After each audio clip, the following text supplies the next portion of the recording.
हैं news reporter network. आप देख रहे हैं न्यूज रिपोर्टर लाइव, सोच आपकी, आवाज हमारी। नमस्कार, मैं हूं विपाशा पाल और आप देख रहे हैं न्यूज रिपोर्टर लाइव। शुरुआत करते हैं आज की हेडलाइंस के साथ। पिथौरागढ़ में भारी बारिश से मलबे में दबा हरड़िया में बना बैली ब्रिज। यूकेएसएससी पेपर लीक मामले की जांच सीबीआई से कराने को लेकर राजनीति शुरू। मसूरी में मुख्यमंत्री धामी ने शहीद स्मारक पर पुष्प चक्र अर्पित कर शहीद राज्य आंदोलनकारियों को दी श्रद्धांजलि। अब समाचार विस्तार से। देहरादून के विभिन्न वार्डों में सफाई व्यवस्था पूरी तरह से चरमरा गई है। जगह जगह लगे कूड़े के ढेर बीमारियों को न्योता दे रहे हैं। साथ ही लोगों को कूड़े से उठती दुर्गंध के कारण आवाजाही करना भी मुश्किल हो गया है।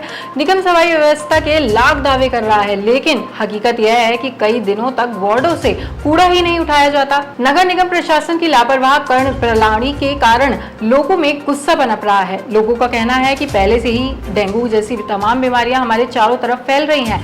नगर निगम के मुख्य नगर स्वास्थ्य अधिकारी डॉक्टर अविनाश खन्ना का कहना है कि निगम की ओर से सभी वार्डों में डोर टू डोर कूड़ा उठान की व्यवस्था की गई है।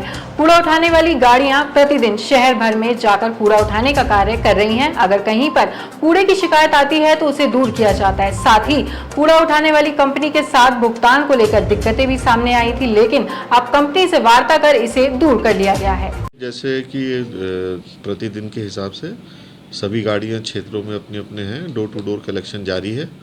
यद्यपि एक दो स्थान पे जहां पे हमारे सीपी और डीपी बिन्स नहीं है, वहां पे कूड़े कचरे की कोई शिकायत थी और एक न्यूज़पेपर में भी हमारा जो है उसमें खबर छपी थी, जिसका संज्ञान लेके उसको भी जो है पूरी उसके ऊपर कार्रवाई कर दी गई है। और जहाँ जहाँ पे एंटी लिटरिंग है वहाँ पे एंटी लिटरिंग चालान भी हमारी टीम के द्वारा काटे जा रहे हैं।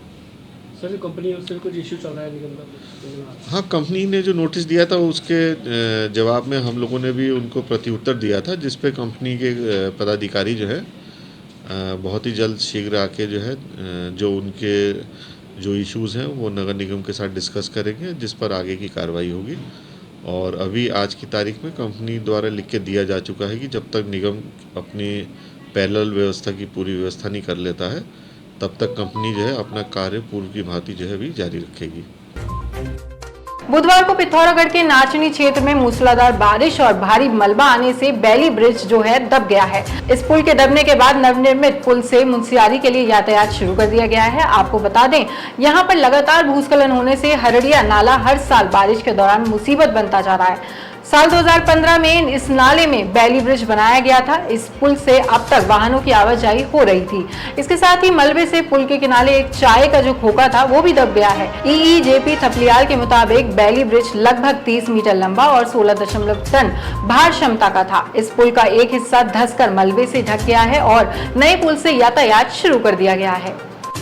उत्तराखंड में यूकेएसएससी पेपर लीक मामले में राज्य सरकार की तत्काल कार्रवाई जहां चर्चाओं में है, वहीं राजनीति भी इसके आसपास ही घूम रही है। आपको बताते चले कि अभी तक 32 गिरफ्तारियां हो चुकी हैं। सवाल ये भी है कि आखिर अन्य राज्यों में सीबीआई, ईडी जैसी एजेंसियों की कार्रवाई पर सवाल उठाने वाली कांग्रेस को यूकेएसएससी पेपर लीक मामले में सीबीआई जाँच पर इतना विश्वास क्यों हो रहा है? इस पर क्योंकि हम सीबीआई पे बहुत ज्यादा भरोसा नहीं करते। हम चाहते हैं, क्योंकि इसमें 2 राज्य हैं तो सीबीआई की जांच हो। एसटीएफ की अपनी सीमाएं हैं, लेकिन प्रपत्रों को हाई कोर्ट के सिटिंग जज की अध्यक्षता में एक कमेटी बननी चाहिए, जिसमें सारे प्रपत्र, सारे कागजात जमा हो जाने चाहिए। उनकी देखरेख में सीबीआई को दिए जाए, उन्हीं की देखरेख में वापस लिए जाएं, ताकि सीबीआई भी कोई गलत चीज़ ना कर सके। हाई कोर्ट के जो जजेस होते हैं वो किसी राजनीतिक दबाव में नहीं आते, ऐसा हमारा मानना, हमारा विश्वास है।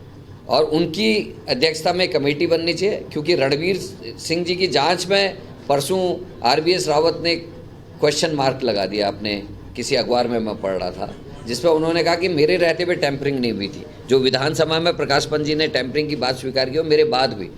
तो ऐसा कैसे हो सकता है? जांच में रणवीर सिंह जी की जांच में पाया गया कि कॉपीज़ के संग टेम्परिंग हुई है। कॉपीज़ ट्रेजरी में है, ये बात प्रकाश पंत जी ने, स्वर्गीय प्रकाश पंत जी ने हाउस में स्वीकार करी जब मैंने ये प्रश्न उठाया।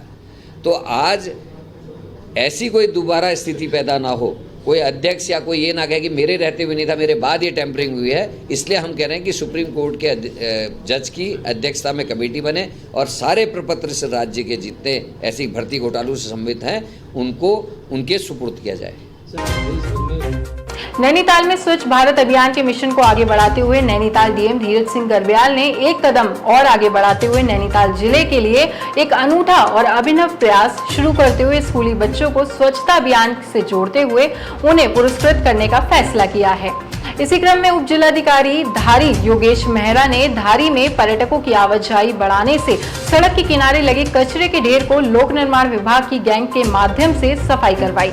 उन्होंने बताया कि जिलाधिकारी के निर्देशन में स्कूली बच्चों के माध्यम से प्लास्टिक उन्मूलन के लिए जन जागरूकता अभियान चलाया जा रहा है। स्कूली बच्चों को इस प्लास्टिक से मानव स्वास्थ्य और पर्यावरण पर होने वाले घातक परिणामों के बारे में जानकारी देते हुए स्कूली छात्र छात्राओं को साफ सफाई के लिए जागरूक किया।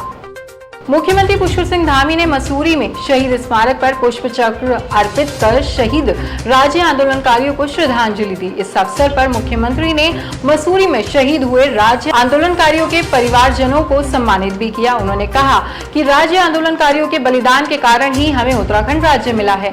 उत्तराखंड राज्य आंदोलनकारियों ने जिस उद्देश्य से अलग राज्य की मांग की थी उसके अनुरूप ही राज्य को आगे बढ़ाने के लिए सरकार प्रयासरत है। उन्होंने कहा कि उत्तराखंड को देश के अग्रणी राज्य बनाने के लिए 10 साल का रोड मैप तैयार किया जा रहा है और 2025 में उत्तराखंड राज्य स्थापना की रजत जयंती मनाएगा। तब तक सभी विभागों को लक्ष्य दिया गया है।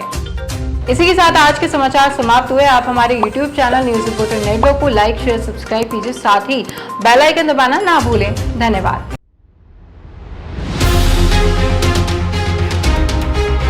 ये है न्यूज रिपोर्टर नेटवर्क। आप देख रहे हैं न्यूज रिपोर्टर लाइव। सोच आपकी, आवाज हमारी।